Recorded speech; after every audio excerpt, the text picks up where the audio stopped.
DOJ Secretary Crispin Boying Remulla nakapag-file na ng application para maging susunod na ombudsman, at Galawan Chis Escudero pa rin na may kaugnayan sa impeachment complaint laban kay Vice President Sara Duterte. Naimbag nga aldaw kenyayo aming kakabsat. Magandang araw po sa inyong lahat and welcome back to my channel. Pero bago po natin pag-usapan yung pag-file ni Boying Remulla para sa posisyon ng ombudsman, good news po muna tayo. Good news na ayaw ng mga DDS, lalo na ni Vice President Sara Duterte. Ayon po sa magandang balita, sinimulan ng gobyerno ang pamamahagi ng bigas na 20 pesos kada kilo sa mga pampublikong pamilihan sa buong bansa, kasunod ng paglulunsad ni Pangulong Ferdinand R. Marcos Jr. ng programang Benteng Bigas Meron Na sa Bacoor, Cavite. Hindi po ba nung isang araw, naglunsad na ng Benteng Bigas Meron Na sa Bacoor, Cavite, at marami ang nagtanong, kailan naman daw sa kanila? Hindi daw dapat selective ang mga lugar. Bakit daw hindi gawing nationwide? Bakit daw? Hindi ba?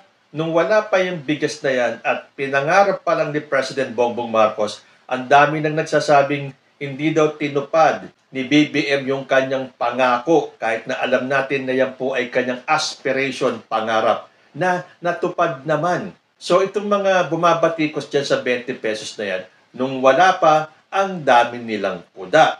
Keso campaign promise lang daw yan. Sinabi pa ni Sara Duterte na hindi yan na posible. Tapos nung nagkaroon naman at ang naging pilot store nila ay sa Cebu, hinaluan naman ng mga bumabatikos ng politika.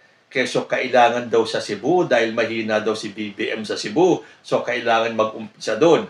At sinabi pa na tingnan ninyo pagkatapos ng eleksyon, wala na yung 20 pesos na bigas na yan. Tapos na ang eleksyon, nagpatuloy at nagsanga-sanga na kung saan-saan na nagkaroon. Nung una, special places lang, special areas lang. Pero nung isang araw, sinimulan na sa Bacoor, Cavite. At ngayon, ito ay gagawing pang buong bansa na. Alinsunod ito sa panawagan ni Pangulo na palawakin pa ang sakop ng 20 pesos na bigas program ng administrasyon. Diin ng Pangulo, hangad ng gobyerno na magkaroon ng sapat na pagkain sa hapagkainan ng bawat Pilipino. So, ayan na. Yung mga nagtatanong, kailan daw ba aabot sa kanila? Malapit-lapit na po. Dahil hindi titigil ang ating presidente hanggat hindi umaabot yan sa lahat ng mga nangangailangan o dun sa mga qualified na makabili ng 20 pesos na bigas. Dahil siyempre ngayon, yung pong 20 pesos na bigas ay para lang muna sa mga senior citizens, PWD, sa mga 4Ps, yung pong medyo hirap, yung pong medyo kulang sa kanilang panggastos. Understandable naman yan. Dahil yun naman may pera dyan, hindi naman kailangan bumili pa ng 20. Dahil kaya naman nila bumili ng mga bigas na medyo mas mataas ang presyo kaysa sa 20 pesos na bigas. Ibigay na po natin yan sa mas nangangailangan. Ang importante, tuloy-tuloy po ang programa ng ating Presidenteng Bongbong Marcos hinggil dyan sa 20 pesos na bigas. At yan po ay magpapatuloy hanggang 2028 na. Hopefully, kung sino man ang susunod na maupo, idire-diretso yung programang yan. Pero as of the moment, dito muna tayo sa pangkasalukuyan. Natupad na po ang pangarap ng ating presidente at ngayon ito ay magiging accessible na sa lahat ng ating mga kababayan that meets the requirements kung sino na ang pwedeng makabili ng 20 pesos na bigas. Sunod na good news naman, hindi po ba tinaasan ng gobyerno natin ang discount ng mga estudyante sa LRT, MRT? From 20%, ginawa nilang 50%. Tapos hindi pa masyadong nakakaarangkada yung promo na yan. Ito na nagwawagwagan kaagad ang mga dila na mga wala talagang magawa kundi hanapan ng mali at butas ang gobyerno ito. Kasi dinagdagan nga ang diskwento ng mga estudyante, pinahirapan naman lahat ng mananakay ng LRT saka MRT dahil mas tumagal daw ang pila dahil kailangan pinalang pumirma. Ganyan po kasi sa LRT. Pag ikaw ay senior o PWD or estudyante, meron po kayong pipirmahan. Sandali lang naman yun. Pero syempre, kung ganun kadami na ang mag-a-avail ng promo na yan, talaga pong matatagalan sa dami ng estudyante natin. Pero syempre, nung inisip ng gobyerno yan na taasan ang diskwento ng mga estudyante, imposible naman na hindi kagad nila inisip na babagal ang pila dahil nga sa pagpirma ng mga estudyante. So ang ginawa nila, nagpatupad ang Department of Transportation ng student lane sa lahat ng istasyon ng MRT 3 at LRT 2 upang mapabilis ang biyahe ng mga estudyanteng may 50% discount. Mula kasi sa dating 20%, itinaas ang student discount sa 50% simula June 20 at mananatili hanggang 2028. Layunin nitong maiwasan ang mahabang pila at matulungan ang mga estudyanteng papasok sa klase. So ayan na ang hinihiling ninyo na magkaroon ng separate lane para sa mga estudyante. Dati kasi nakahiwalay yung priority lane ng seniors, PWD, and students. Ngayon, hiniwalay na rin ang pila ng mga estudyante. Meron na po silang sariling student lane. At ang pangatlong good news, ako tatamaan ako dito dahil alam nyo naman, senior na po ako. At madalas ito nagiging katanungan sa mga promo, sa mga restaurants, sa mga kainan. For example, dun sa mga regular prices, kahit na ba sa mga fast food or sa mga samgyupsalan dyan, meron silang regular price. Tapos dyan sa regular price na yan, kapag ikaw ay senior or PWD, tatanggalan nila ng diskwento ng 20% and 12% VAT.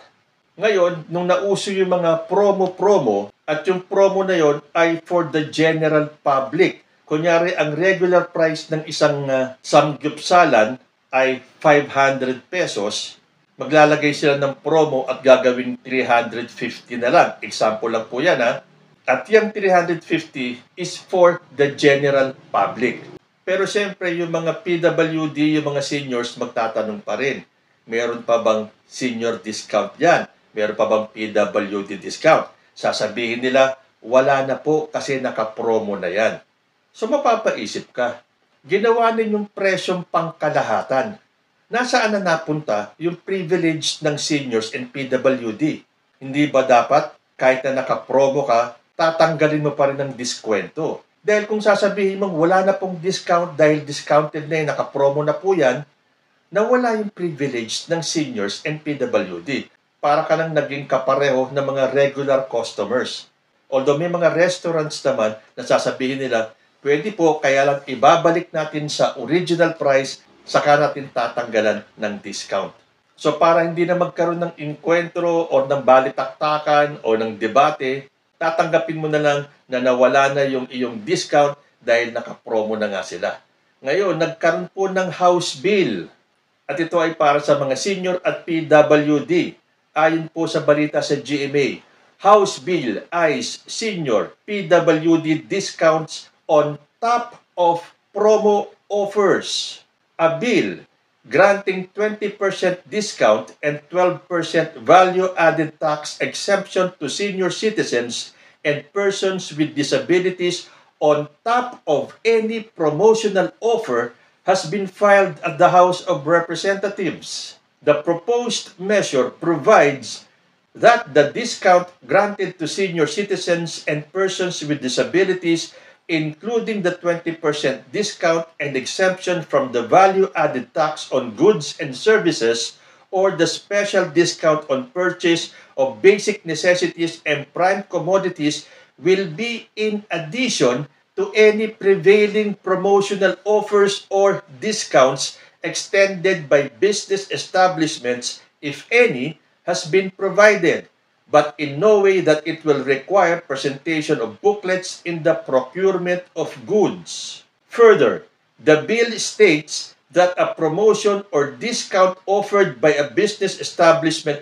to the general public will not be considered in compliance with Section 4 of the Senior Citizens Act as amended and Section 32 of Magna Carta for Disabled Persons as amended. Ito pong House Bill 16 was filed by 19th Congress House Speaker Martin Romualdez, who was re-elected as later representative in the last elections. Tingog Party List Representatives Andrew Julian Romualdez and Jude Asidre co-authored the bill. So, napakaganda nito na kahit na may promo na or nakapromo na, itong bill na to ay magbabalik ng discount ng senior and PWD. So, ibig sabihin, kahit na nakapromo sila from 1,000, ginawang 880, tatanggalan pa rin ng 20% discount and 12% VAT. Well, yan po ang pagkakaintindi ko ha. Sabihin nyo nga, baka naman mali yung aking understanding of this bill. Sabi pa ni Romualdez, this bill aims to preserve the preferential treatment accorded to senior citizens and persons with disabilities by mandating the state to adopt an integrated approach on how to make essential programs and other social services available to them in an attainable and convenient manner. So sana po pumasa tong bill na to dahil marami pong mga seniors and PWDs ang matutuwa at makikinabang dito. Okay, si DOJ Secretary Crispin Boying Remulla nakapag-file na ng application para maging susunod na ombudsman. Dahil sabi po dito sa balita, Department of Justice Secretary Jesus Crispin Remulla kinumpirmang nakapagsumiti na ng kanyang aplikasyon sa pagka-ombudsman. Ayon mismo sa naturang kalihim ng DOJ, kanya na itong naisumiti kahapon, kaya't nang matanong ngayong araw ay inihayag niyang ito'y naipasa na. So as usual, dun sa mga bashers ng ating gobyerno, nagwagwagan na kagad ang kanilang dila. Meron akong nabasa, bakit mag-a-apply si Remulla sa ombudsman? Ang kapal naman ng mukha nito. Samantalang may kaso siya dyan sa ombudsman. Tapos dyan pa siya mag-a-apply. Ano? Para mapagtakpan ang kanyang kaso? Kung ano man yung kaso ni Remulla sa ombudsman, siya ba ay nahatulan na ng guilty? Hindi ba may kasabihan tayo? Ang isang akusado ay inosente pa rin hanggat hindi siya nahahatulan ng guilty. Take for example, itong kaso ni former President Rodrigo Duterte. May kaso yan sa ICC. In fact, siya ay nakadetine dyan sa The Hague, Netherlands. Tumakbo siya ng pagka-mayor at nanalo. Meron bang kumwestiyon? Dahil niya sinasabi, unless proven guilty, inosente ang isang tao. Kahit na patong-patong ang ebidensya na magpapakitang guilty ang isang tao, hanggat hindi siya nahahatulang guilty, pwede siyang tumakbo sa kahit na anong gusto niyang posisyon. O bakit itong kay Remulla? Sasabihin nyo, ang kapal ng muka, mag-a-apply ng pagka-ombudsman, may kaso sa ombudsman. Ano ba ang kaso nitong si Secretary Remulla sa ombudsman? Nabasa ko to sa ABS-CBN, published May 7, 2025, kung saan kine-question ni Remulla yung kasong isinampa sa ombudsman. Sabi dito, Remulla questions ombudsman probe on Duterte arrest. Justice Secretary Jesus Crispin Remulla questioned the procedures of the ombudsman but at the same time assured that he would file his counter affidavit on the arrest and transfer of former President Rodrigo Duterte to The Hague. Sabi ni Remulla, hindi lang clear talaga ang procedure ng ombudsman. Parang hindi malinaw ang procedure kasi dati merong fact-finding yan. May rules na published yan. Yung ngayon, parang hindi rin dumaan sa fact-finding. Basta dire-diretso kaagad sa amin. Remulla reiterated that authorities did not violate any laws during the arrest and transfer of Duterte to the International Criminal Court. Sabi pa niya, sasagutin namin ang bawat issue na everything that happened was within legal bounds. Lahat naman yan according to law. He also criticized the complaint filed by Senator Amy Marcos before the ombudsman. Okay. Sino ang nag-file ng reklamo? Si Amy Marcos. Kasi tanda ko, nagkaroon pa sila ng investigasyon dyan sa Senado eh.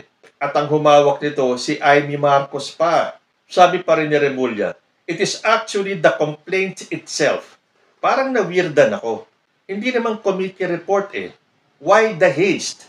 Why not wait for the committee report? Kasi that is the committee investigation.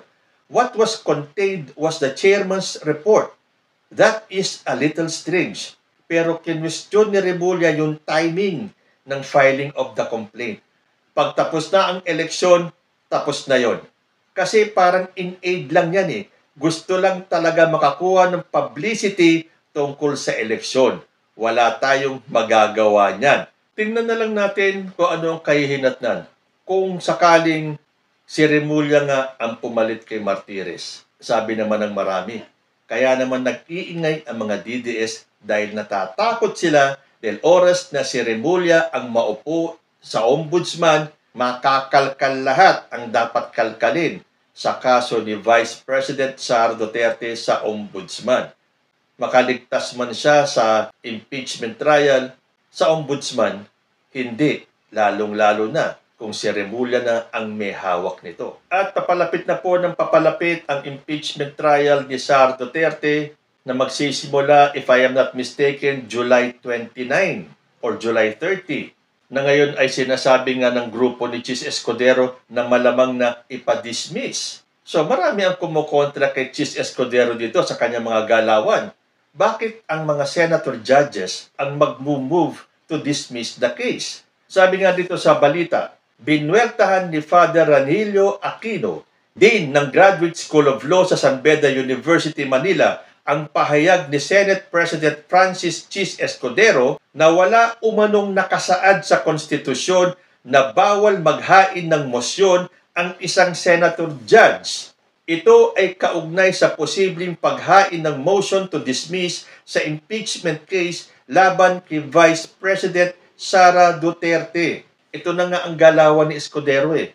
Technical eh. Sasabihin niya, wala naman nakasaad sa konstitusyon na bawal maghain ng mosyon ang isang senator judge. Pero kung iisipin mong mabuti, senator judge ka, ikaw ang dapat lumitis. You try and decide tungkol sa kasong yan.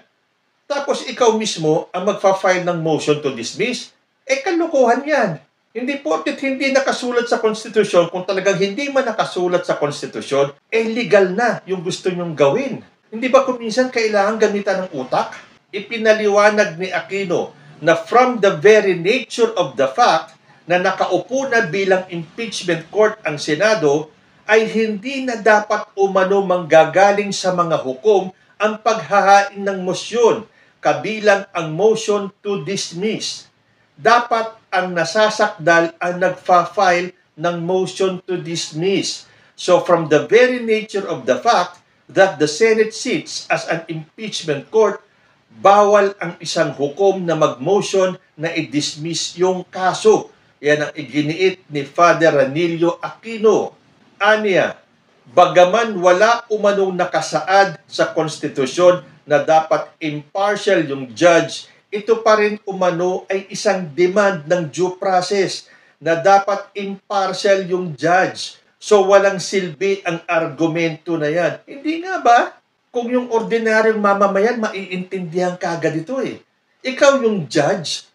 Judge ka ng isang kaso, pero ikaw mismo ang magfa-file ng motion to dismiss nang hindi man lang napapakinggan ang side ng magkabila. Hindi pa man na ilalabas yung mga ebidensya, magfa-file ka na ng motion to dismiss? Hindi ba ka-estupiduhan yan? Tapos itong mga senator judges na to, panay pa ang komento, panay ang bigay ng kanilang mga side na halatang-halata mong nag-aabogado para kay Sara Duterte? Tama ba yun? Sabi sa Inquirer, Carpio to Escudero, senator judges barred from commenting on Sara Duterte trial. Former Supreme Court Senior Associate Justice Antonio Carpio has reminded members of the Senate sitting as an impeachment court that they are prohibited from making public comments on the merits of the impeachment complaint against Vice President Sara Duterte. Pero hindi ba? Ang dami natin naririnig na lahat ng statement nila pumapabor kay Sara Duterte, na kahit na itong si Chis Escudero na pwede daw mag-file ng motion to dismiss ang mga senador.